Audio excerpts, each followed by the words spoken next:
It would be naive to accept everything Rainier Warner Fassbinder told interviewers about his childhood, but we cannot simply dismiss all these vehemently bitter assertions. I grew up more or less without parents. I also lived entirely on my own very early, for example between the ages of 7 and 9. As a child, I was already what's called manic depressive. It wasn't a childhood that can't be seen as a childhood in a normal sense. It wasn't so much a messed up childhood as no childhood at all. I can only remember that I couldn't differentiate between people. For instance, there was a woman called Anita. I called her Madam Anita, and every day she wanted to know who I liked better, her or my mother. And really I liked them both equally. This curious sort of non-parental home. My parents divorced in 1951 when I was 5, but earlier too, before they divorced, there was no one to tell me that this is done or that's not done. I really grew up like a little flower. At other times he said he was 6 when his parents divorced, but he and his mother consistently falsified the date of his birth, which was given out as 1946 until after his death. The register of births in Bad Vorishofen shows that he was born on 31 May 1945, so he was just 37 when he died in 1982. He had countless grievances about his childhood.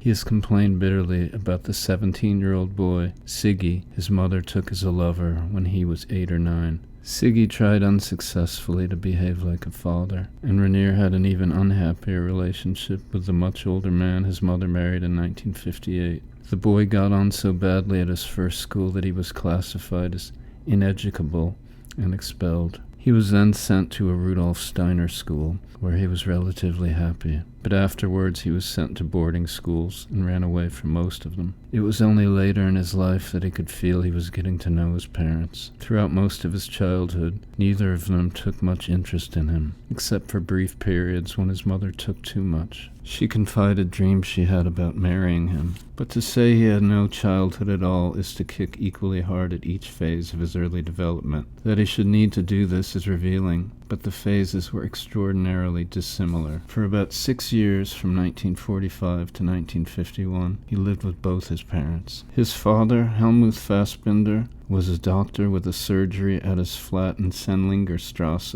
a main thoroughfare of prostitution in the center of Munich. Prostitutes came to him for the medical checkup they were required to have, and the boy, who got used to seeing these women in the flat, liked them and formed the impression that they liked him. He was told that he must have nothing to do with them, but he would go on feeling that there was nothing wrong or abnormal in prostitution. What confused him, though, was the number of people around him in the flat. He was born 3 months after the unconditional surrender of Germany. In Munich, so many buildings had been reduced to rubble by the Allied raids that many people no longer had homes, and in the Fassbinder flat, sleeping space was given to relations, friends, neighbors, and the doctor's locum. Fassbinder's mother, Lisa Lott, came from Danzig, which is occupied by the Russians, so her parents, brother and sister, came to stay in the flat. All our relatives from the east needed help, and we were all living together in sort of a very large communal family, which normally might be very nice, but this life together proved to be terrible. His grandfather, who had lost both legs, sat endlessly in the kitchen, while the grandmother, pious Catholic, did the cooking.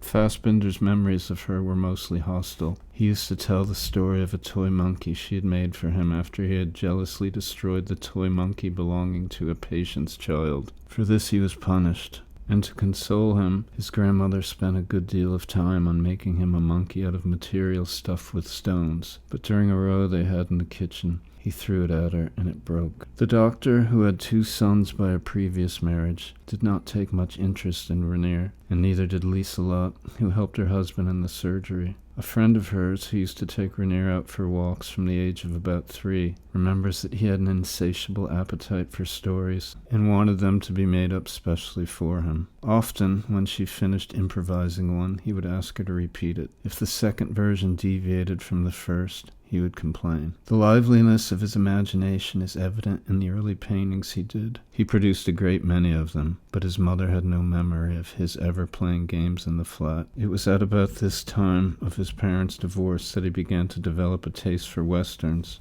By the age of 7, he was going to the cinema almost every day, seeing films of all kinds. If ever a child was educated by the movies, Rainier Werner Fassbinder was. Often he would go 2 or 3 times a day, in spite of half-hearted resistance from his mother, who would have preferred him to be playing football. One Rudolf Steiner principle had lodged itself firmly in his mind. Children shouldn't be forced to do anything, but should always decide for themselves what they think is right. At the school, as he described it, they are allowed to do whatever interests them, and are not forced to do things that don't interest them. The idea is that children should grow up like little flowers. Unable to submit to the discipline of listening passively to a teacher, he could not settle down at any of his other schools. When he was about 11, his maths teacher reported that Rainier was either mad or a genius. His marks were always either 1 or 6, the highest grade or the lowest. What his mother remembers is an extraordinarily generous little boy, always eager to spend his pocket money on buying presents for her and her mother. What he remembered was a series of unsuccessful attempts to buy love from a cold, disapproving family, which tried to impose on him the empty forms and formulas of middle-class refinement. Jean-Paul Sartre, who also grew up without a father, claims that he therefore grew up without a superego. Rainier was effectively making the same claim when he said, "I'm my own father." Looking for patterns of male behavior to copy, he found them in Hollywood movies and the sentimental German movies that were popular during the 50s. He preferred James Cagney to Humphrey Bogart, and he must have been impressed by the way that tough characters won love, friendship, and popularity through robustly deviant behavior. What remained with him in adult life was contempt for middle-class conventions of politeness and the need to be a ringleader in a tight circle of friends. But there was no quick realization for his daydreams of achieving boss status. One early attempt at writing a play was part of an abortive effort to make the other boarders participate under his leadership in a tape-recorded reading. On one of his rare visits to the flat, the doctor had enlisted his son's collaboration in a recorded reading of Goethe's Faust, and as soon as his mother presented him with a tape recorder, Rainier thought at last he had a way of making friends. Later, with other friends at home, he succeeded in making recordings of his scripts. The boy was left on his own for a great deal of time, especially after Lieselotte became ill with tuberculosis of the lung. She had to spend about a year in sanatoria. Rainier, who was about 8, might have suffered less if the large communal family had still been in existence. But his grandmother was dead, his father was unwilling to look after him, and so were his uncle and aunt,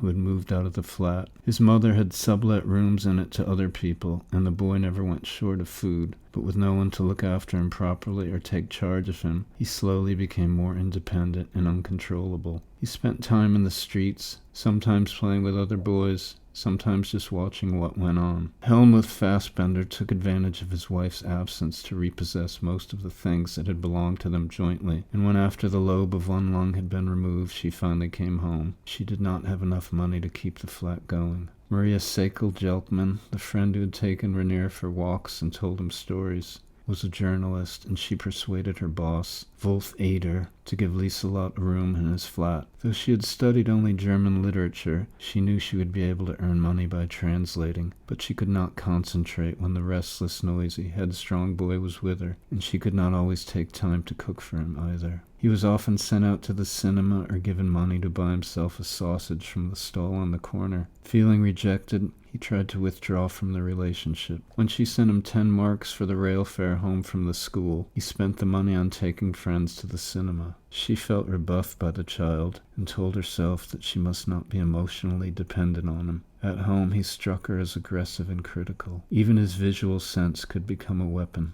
"That hat doesn't suit you, Mother. You'd look better with your hair shorter." At first they had been mutually dependent. He always wanted her to be in the room while he did his homework. Both reacted strongly to the feeling of not being needed by the other, and Fassbinder was to spend much of his adult life struggling against memories of childhood.